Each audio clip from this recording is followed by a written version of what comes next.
Praise the Lord. आप सबको जय मसीह की।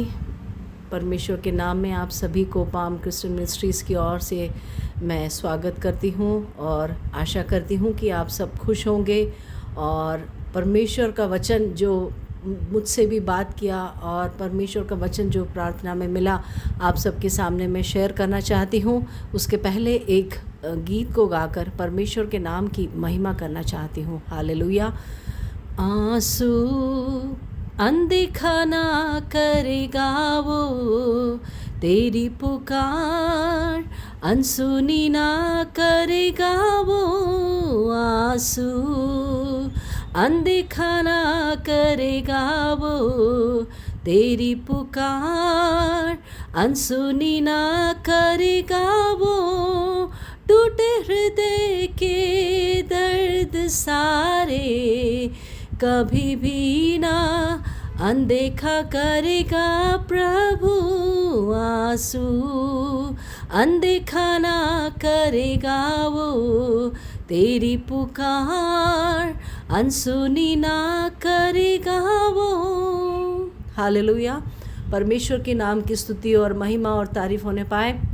मेरे प्रियो, कई लोग नाना प्रकार की जब विषम परिस्थिति से होकर गुज़रते हैं, कई लोग के जीवन में कुछ कमियां होती हैं या कई लोगों के जीवन में नाना प्रकार की समस्या आती हैं, तब ये हमारे जीवन में कई प्रकार की परीक्षाएं भी हो सकती हैं। बस उन परीक्षाओं में हमें स्थिर रहना है और परमेश्वर के कलाम को ध्यान रखते हुए विश्वास में बढ़ते जाना है और वो भरोसा रखना है कि आज नहीं तो कल परमेश्वर हमारे जीवन में अद्भुत कार्य को करेंगे। मेरे प्रियो, जब हम इस संसार में रहते हैं तो नाना प्रकार की बातों को हमारे खिलाफ में जो हमने कभी किया भी नहीं है, तो कई बार ऐसा होता है हमारे जीवन की परिस्थितियों में, हमारे आसपास के लोगों के द्वारा, हमारे कई बार परिवार के लोगों के द्वारा, कई बार हमारे दोस्तों के द्वारा, कई बार हमारे कलीग्स के द्वारा, कई लोगों के द्वारा जब हम सुनते हैं कि हमारे बारे में जब कुछ अपशब्द या कुछ ऐसी बातें जो हमने कभी किया नहीं हो, तो हम सुनकर बड़े दुखित हो जाते हैं और कई लोग कई बार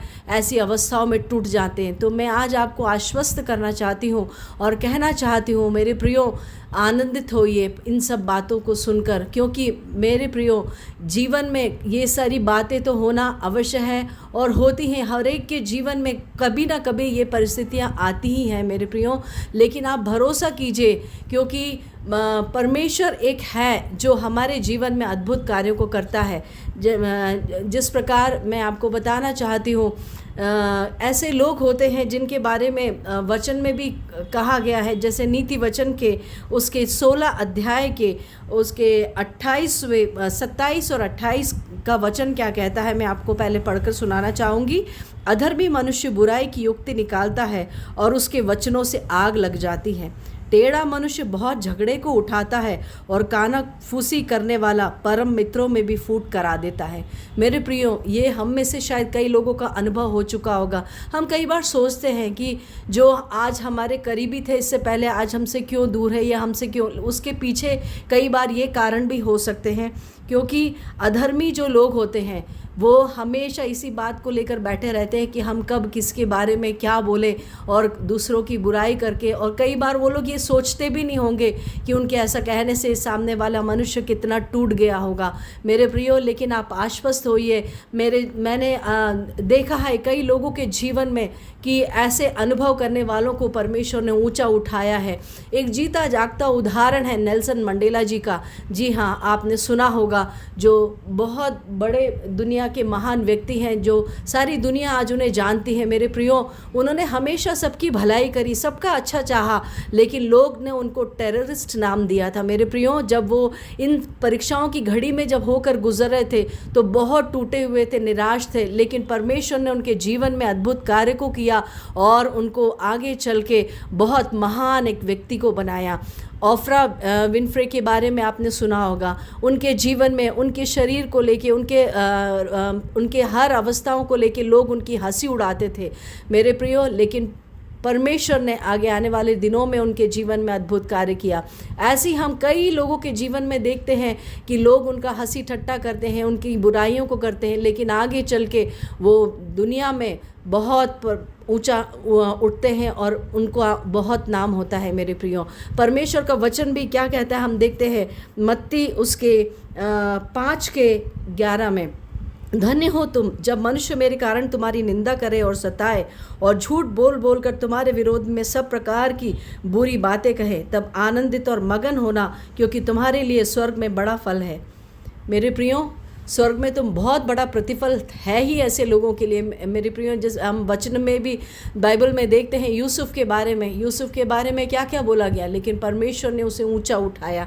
उसके खुद के भाइयों ने उसको त्याग दिया और उसको बहुत नाना प्रकार की विषम परिस्थितियों से और कई तरीक़ों के हालातों से होकर, विपरीत हालातों से होकर गुजरना पड़ा, लेकिन परमेश्वर ने उसे आने वाले समयों में ऊँचा उठाया। और आज भी हम पर इस प्रभु के दास के बारे में आज तक हम पढ़ते हैं।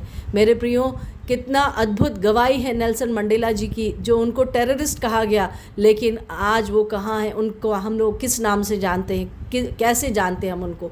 ऐसे ही मेरे प्रियो, बहुत सारे ऐसे लोग हैं, बहुत विषम परिस्थितियों से, बुरी अवस्थाओं से वो लोग गुजरते हैं, लेकिन आने वाले दिनों में ऐसे लोगों को परमेश्वर आशीषित करते। मेरे प्रियो, अगर आप में से, सुनने वालों में से कोई भी जन इस अवस्था से होकर गुजर रहा है, टूट चुका है, आप आश्वस्त होइए और उठ खड़े हो जाइए। परमेश्वर ने आपके लिए आज बहुत सुंदर एक प्लान रखा है और वो प्लान आने वाले दिनों में आपके जीवन में ज़रूर पूरा होगा और आप परमेश्वर के नाम की बहुतायत से गवाही देने वाले होने पाए, ये मैं आशा करती हूँ और प्रार्थना करती हूँ। परमेश्वर आप सभी को बहुतायत से आशीषित करे। Thank you. God bless you.